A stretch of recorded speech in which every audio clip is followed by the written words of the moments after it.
पूर्व जनपद उपाध्यक्ष एवं वर्तमान जनपद सदस्य ने नई गढ़ी जनपद कार्यालय में लगाया आरोप। बैसाखी के सहारे संचालित हो रहा है। खबर पर करीबा जिले के नई गढ़ी जनपद का मामला सामने आया है, जहां जनपद कार्यालय में ताला लटका रहता है। समय से ताला न खुलने के कारण हितग्राही आए दिन समस्या का सामना कर रहे हैं। वहीं जहां जिम्मेदार की लापरवाही सामने आई है। नितिन सिंह पिंटू पूर्व जनपद उपाध्यक्ष एवं वर्तमान जनपद सदस्य के द्वारा आरोप लगाया गया है एवं व्यवस्था में सुधार कराने के लिए मांग की गई है। यही है मेरा कि वर्तमान में नई गढ़ी जनपद कार्यालय में बहुत ही अव्यवस्था फैली हुई है। लगभग 10 महीने बाद मैं जनपद की समस्याओं को लेके आप लोगों से चर्चा कर रहा हूं।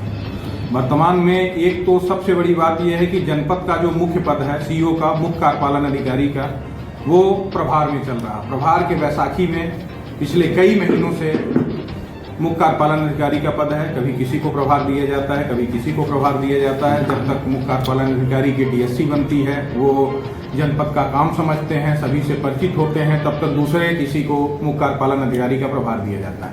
दूसरी सबसे बड़ी बात यह है कि जब से नई परिषद बनी है, लगभग 10 महीने हो गए, जुलाई लास्ट वीक या अगस्त प्रथम सप्ताह में नए परिषद का गठन हुआ था, जिसमें अध्यक्ष और उपाध्यक्ष का चुनाव हुआ था। उसके बाद से मैं लगातार देख रहा हूं कि जनपद अंतर्गत कोई भी काम, चाहे जनता से जुड़े हुए हों, ग्राम पंचायत से जुड़े हुए हों, या फिर जनपद के अंदर जितने भी कर्मचारी कार्यरत हैं, उनकी स्थिति बहुत ही खराब है। प्रभार कब किस कर्मचारी को कौन सा प्रभार दिया जाता है, कौन कर्मचारी क्या काम देख रहा है, ये समझ में नहीं आता।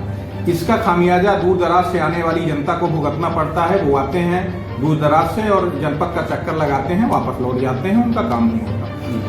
सबसे महत्वपूर्ण बात यह है कि मैं जिस मुद्दे पर आप लोगों के माध्यम से प्रशासन का और सरकार का और जनपद के जो भी मुखिया हैं, जिला पंचायत के सीईओ का ध्यान आकर्षण कराना चाहता हूं। पहला तो ये कि 3/3/2023 को सामान्य सभा की बैठक जनपद पंचायत में हुई थी। उस सामान्य सभा की बैठक में 15वें वित्त की राशि के वितरण के संबंध में चर्चा हुई थी। 15वें वित्त की राशि 2 हिस्सों में आती है ना। एक होता है आपका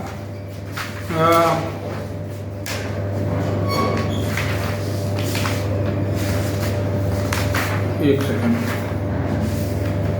दो होते हैं, 2 तरह की राशि होती है। एक इनका होता है आपका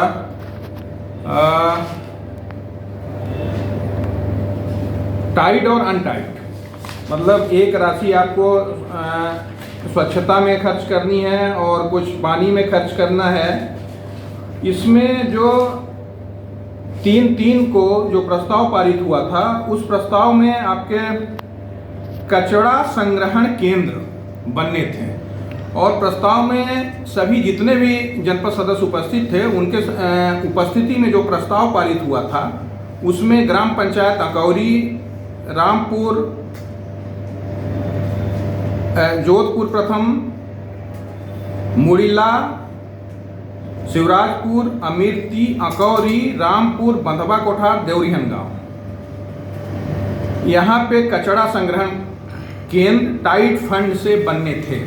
मतलब जोधपुर प्रथम, मुड़िला, शिवराजपुर, अमीरती, अकौरी, रामपुर, बंधवा कोठार, देवरिहन गांव। लेकिन सबसे बड़ी बात, ये प्रस्ताव पारित हुआ 3 तारीख को। ये प्रस्ताव की कॉपी है, ये प्रस्ताव की कॉपी है, जिसमें मुख्य कार्यपालन अधिकारी, जनपद अध्यक्ष सभी के सिग्नेचर हैं।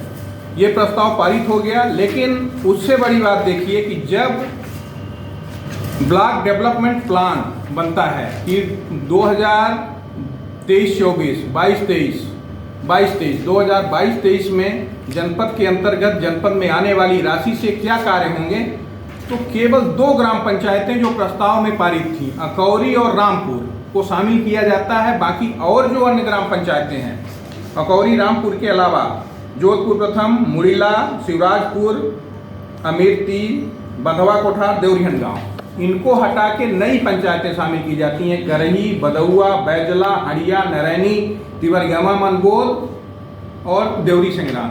जबकि मध्य प्रदेश शासन का स्पष्ट निर्देश है कि 15वें वित्त के राशि के खर्च करने के लिए जो भी प्रस्ताव सामान्य सभा की बैठक में जनपद में पारित हो, वही प्रस्ताव ये आपके कार्य योजना में शामिल है। पहला तो ये कि प्रस्ताव कुछ और पारित होता है और कुछ जो फीडिंग की जाती है, कार्य योजना बनाई जाती है जनपद के अंतर्गत, वो कुछ और पंचायतों का नाम उस पर लिखा जाता है। ये तो पूरा सरासर गलत है। जनपद सदस्यों का भी अपमान है जिनकी उपस्थिति में यह प्रस्ताव पारित होता है, साथ ही साथ शासन के नियमों का भी ये गलत उपयोग किया जा रहा है। उसके अलावा एक और प्रस्ताव पारित हुआ था, जहाँ जितने भी जनपद सदस्य उपस्थित थे, यह प्रस्ताव पारित हुआ था कि लगभग हर जनपद सदस्य को 3 सबमर्सिबल पंप। आप सबको पता है कि नई गढ़ी के आसपास के जो भी ग्राम पंचायतें हैं, बहुत कुछ पहाड़ी एरिया है, वहाँ पे पानी की समस्या है, वाटर लेवल बहुत ही नीचे चला जाता है। सभी उपस्थित सम्मानित सदस्यों ने यह निर्णय लिया था कि जो भी राशि है उस राशि से सबमर्सिबल पंप दे दिया जाए, जिससे जहां वाटर लेवल नीचे चला गया है, सबमर्सिबल पाइपें जो राइजर पाइप है वो काम नहीं कर पा रही, 10-11 से ज़्यादा हम पाइप डाल नहीं सकते, वहां सबमर्सिबल पंप डाल के ये व्यवस्था की जाए कि वहां जो आसपास बस्ती है लोगों को और मवेशियों को पीने का पानी मिल जाए। ये आज तक 3 को ये प्रस्ताव पारित हुआ था मार्च महीने में, अप्रैल मई, आज हो गया आपका 16 मई, आज तक इस पे कोई कार्यवाही नहीं हुई। ऐसी अव्यवस्था जनपद में चल रही है। मतलब अब तो ये स्थिति है कि मई भी 16-17 मई हो गई, लगभग 15 जून के बाद बारिश का मौसम आ जाता है। तो पानी की जो समस्या है वो तो यथावत रह रही है, और जो भी जनपद सदस्यों ने सोच के रखा था और प्रस्ताव पारित किया था वो भी पूरा नहीं हो रहा। मैं इसके लिए जनपद के जो भी मुखिया हैं, चाहे वो जनपद अध्यक्ष हो या मुख्य कार्यपालन अधिकारी हो, मैं उनको सीधा उन पर आरोप लगा रहा हूँ कि आप लोग शासन के आदेश के प्रति, शासन के नियम के प्रति, आम जनता के प्रति संवेदन नहीं है। अगर आपके अंदर काम को लेकर, शासन के नियम को लेकर और जनता को लेकर संवेदनशीलता होती तो अभी तक ये पूरे सबमर्सिबल पंप और जो भी काम है हो जाते, और सामान्य सभा की बैठक में जो भी प्रस्ताव हुआ है वो एज इट इज प्रस्ताव कार्य योजना में शामिल किया जाता। अगर नाम हटाए जा रहे हैं, सामान्य सभा की बैठक के निर्णय को हटाया जा रहा है, तो कहीं न कहीं ये संदेह के घेरे में आ रहा है कि क्यों उन पंचायतों को हटाया जा रहा है जिनको सभी सदस्यों ने अपनी उपस्थिति में सर्वसम्मति से पारित किया गया है। तो मेरा यही कहना है जिला प्रशासन से, मुख्य कार्यपालन अधिकारी जिला पंचायत से और जनपद के मुख्य कार्यपालन अधिकारी से कि इस तरह से अव्यवस्था न फैलाएं, जनपद में ऐसी व्यवस्था बनाएं कि ग्राम पंचायत से आने वाले लोगों का, सरपंचों का, सचिवों का, यहाँ तक कि जनपद सदस्यों का काम हो और आम जन को कुछ शासन की योजनाओं का लाभ मिल सके।